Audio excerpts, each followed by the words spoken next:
पिछली वीडियो में हमने ग्लाइकोलाइसिस के बारे में विस्तार से पढ़ा था। तो अगर आपने उस वीडियो को नहीं देखा है तो आप उस वीडियो को ज़रूर देख लें, जिससे आपको पूरा कॉन्सेप्ट क्लियर हो जाएगा। आज हम यहाँ पर देख रहे हैं ग्लाइकोलाइसिस के बहुत ही इंपॉर्टेंट क्वेश्चन आंसर, जो कि एग्जाम में हमेशा पूछे जाते हैं। तो आइए स्टार्ट करते हैं। सबसे पहला क्वेश्चन है कि ग्लाइकोलाइसिस का अंतिम उत्पाद कौन सा है। The end product of glycolysis is. तो देखिए, हम जानते हैं कि जो कोशिकीय श्वसन होता है ना, सेलुलर रेस्पायरेशन, उसमें क्या होता है कि ग्लूकोज का ऑक्सीडेशन होता है, और इसमें ग्लूकोज के ऑक्सीडेशन से पायरुविक एसिड के 2 अणु हमको प्राप्त होते हैं। तो और पायरुविक एसिड ग्लाइकोलाइसिस का अंतिम उत्पाद होता है। तो ये बिल्कुल सिंपल है। तो इसका करेक्ट आंसर क्या हो जाएगा? B, pyruvic acid. दूसरा क्वेश्चन है, एम्बडेन मेयरहॉफ पथ प्रतिनिधित्व करता है। Embden Meyerhof pathway represents glucose का पायरुविक अम्ल में क्रमबद्ध विघटन को, अशर्करा से ग्लूकोज बनने को, एस्टेल्डिहाइड से इथाइल अल्कोहल बनने को, बीटा ऑक्सीकरण को।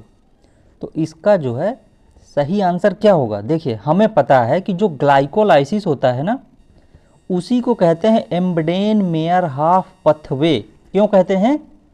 क्योंकि जो ग्लाइकोलाइसिस जो होता है, उसको हमने पढ़ा था कि ग्लाइकोलाइसिस को एम्बडेन, मेयरहॉफ तथा पार्नस ने खोजा था।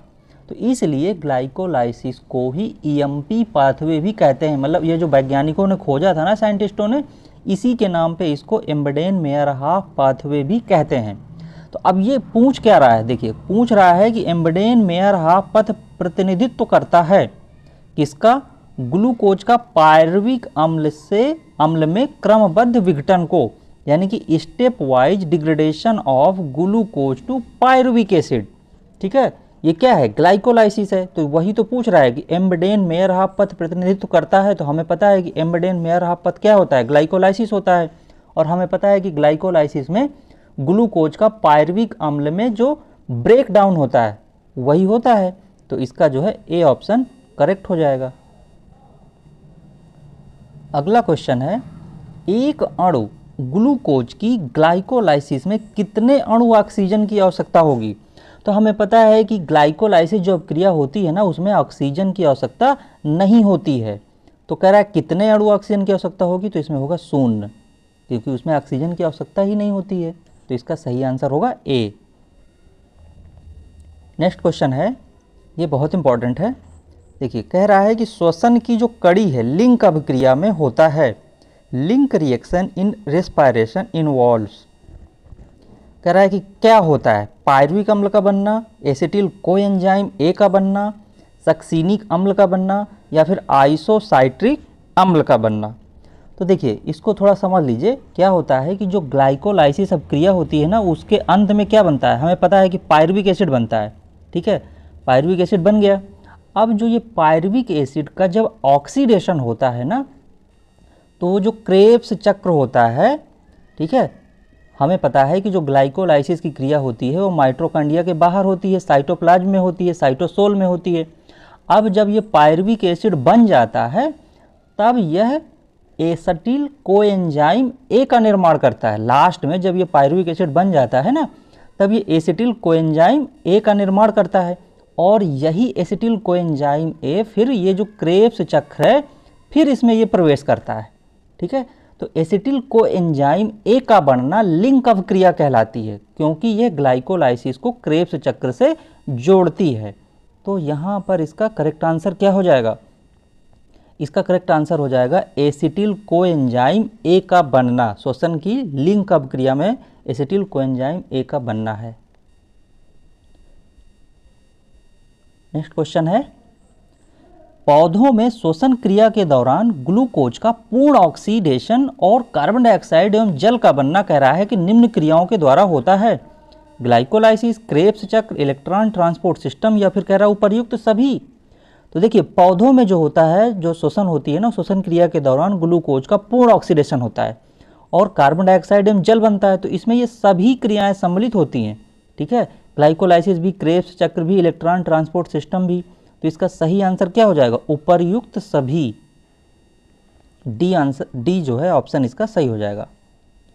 नेक्स्ट क्वेश्चन है, पायरविक अम्ल सिट्रिक अम्ल चक्र में एक्जेलो एसिटिक अम्ल के संयोग से पहले परिवर्तित हो जाता है। बहुत सिंपल है, देखिए कह रहा है कि पायरविक अम्ल सिट्रिक अम्ल चक्र में, सिट्रिक अम्ल चक्र क्या होता है, ये क्रेब्स चक्र होता है, तो उसमें कह रहा है कि एक्जेलो एसिटिक अम्ल के संयोग से पहले का पूछ रहा है, परिवर्तित हो जाता है किस में, लैक्टिक अम्ल में, एसिटो एसिटिक अम्ल में, सिस एकोटिनिक अम्ल में, या फिर एसिटिल कोएंजाइम में।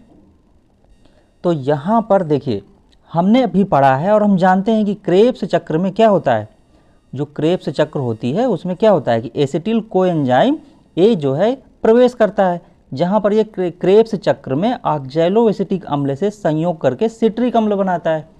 तो यहाँ पर इसका करेक्ट आंसर क्या हो जाएगा, कह रहा है कि पायरविक अम्ल सिट्रिक अम्ल चक्र में ऑक्जेलो एसिटिक अम्ल के संयोग से पहले परिवर्तित हो जाता है एसिटिल कोएंजाइम ए में।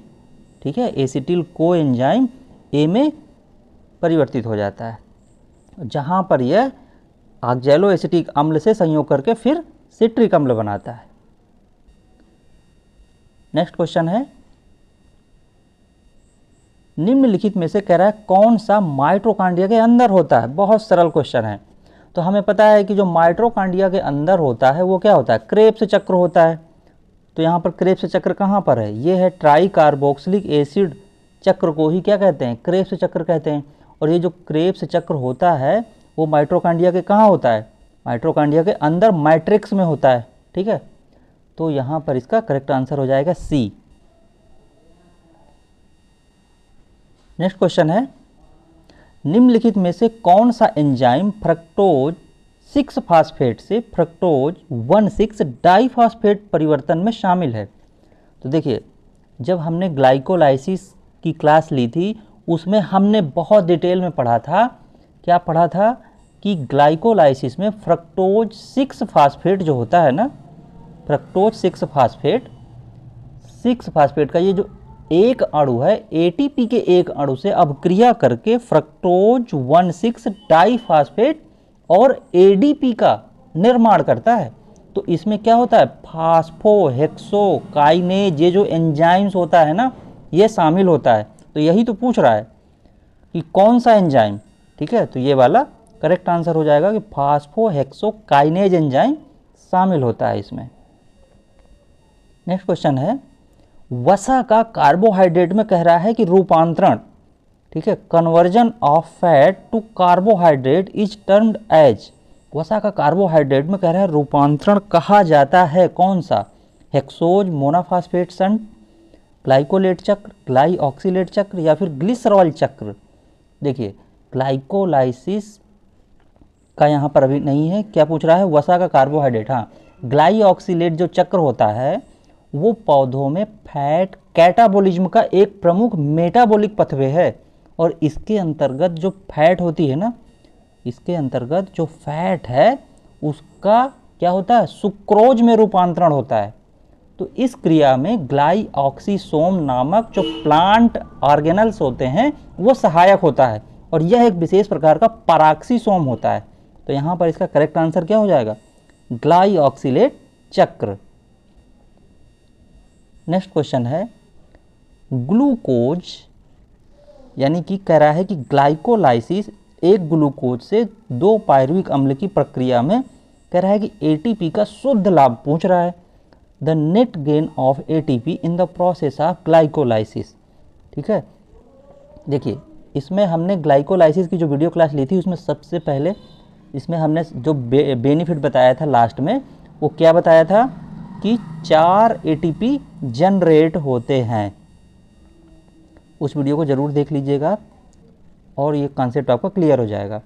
4 एटीपी जनरेट होते हैं, और क्या होता है, 2 एटीपी जो है ना उसमें यूज्ड होते हैं, लॉस होता है उसमें।